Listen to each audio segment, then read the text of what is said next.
firm and comfy, and good morning din sa ating mga katribo na nanonood ngayon.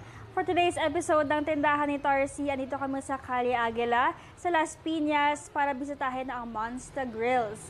And with me is the owner, Miss Jaja. Good morning po.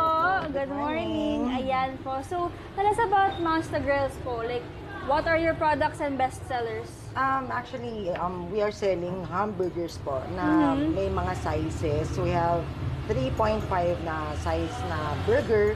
And then we also have 6 inches. And then we also have yung 15 inches namin na malaki. So, best seller namin dito is yung Monster Burger namin dito. And then yung 6 inches din. Yan, ganyan. Ito po yung ilang inches po ito? Yes po. Ano 15 inch po ba ito? 15 inches po. 15 inches. Ayan. So, talagang dinadayo po itong malaking ito? Yes po. Dinadayo po Tapos, siya. good for like how many people kaya pwede mag-share? 9 to 10 persons po siya. So, may slices siya. So, pag in-slice namin siya, almost kahit sabihin mo mga isang grupo siya ng 9, minsan meron pa natitira. Kasi hindi nila talaga kaya ubusin. Sulit siya. Opo. Tapos, usually yung prices na ito, saan po nag-range? Ito kasi may bundle na siya with the drinks. So, 600 siya. Meron siyang wings. Or you can choose from the wings din, yung flavored wings namin. And then, yung barbecue. And then, meron siyang 5 na drinks na libre. Okay po. So, may mga iba pa palang products besides burgers? Like, and then, lahat po ng burgers namin dito kasi, may kasamang nachos or fries. Okay. So, may choice sila kung nachos or fries? Yes po. Ayun. So, paano nyo naman po na-conceptualize yung ganitong kalaking mga burger na i-serve? Actually, kasi from the name itself kasi, di ba, Monster. So, pag sinabi mong Monster, malaki talaga. Yes. So, fan ako dati talaga ng Monster eh.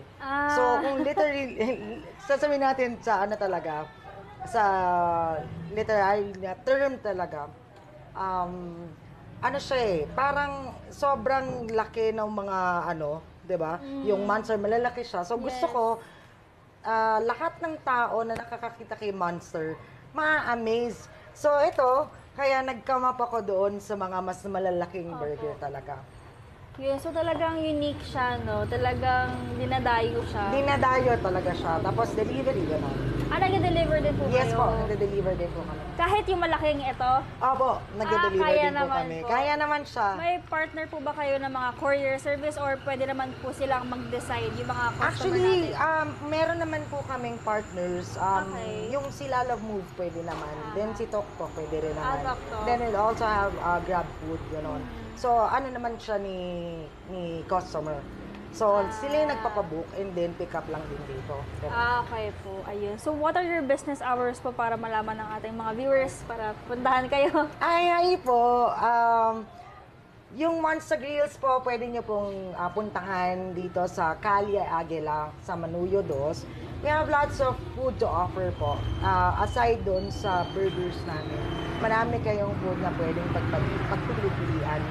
So we have barbecue, takoyaki, samgyup, and then yung kalye tagay namin. Meron kaming pares and goto. So, lahat, wala na kayong ihilingin pa. Tapos, we also deliver din within Parañaque and then Las Piñas. Then, kung Bacoor naman siya, ma'am, pwede naman po namin ipa-deliver din. So, meron lang tayong minimal na delivery charge. How about kahit kunwari sa mga Metro Manila natin viewers ngayon, like, pwede rin po ba yun? Pwede rin po. Pwede rin po ba yun? Okay. Ayan po, so talagang napaka-unique nun. Laki-laki niya. Sobrang laki po talaga. Ayan, so at least naman, talagang for sharing siya. And yes po. what's so fun about this is kapag salo-salo kayo ng friends mo, diba? Especially ngayon na... Yes po. And then lahat po kasi ng siniserve namin dito, lahat sila is freshly picked. So if you can see, meron kami dito hydroponic na lettuce. So we prepare the burger and then yung salad na pinipick namin lahat, tapos hinuhugasan siya. So, alam mo yun, para safe tayo lahat. So, talagang galing lang po dito. Yes, like, po. freshly picked lahat. Ayun. So, mga katribo, try nyo na dito sa Monster Grill. Sobrang unique ng concept, sobrang fun. At saka namin nilang na-offer sa inyo, guys. Kaya tangkilikin nyo sila. And also sa mga susunod na episodes ng Tindahan ni Tarsi, marami pa pong mga produkto. Once again, I am Venice Bautista for Gising Na. Back to you, guys. Thank you.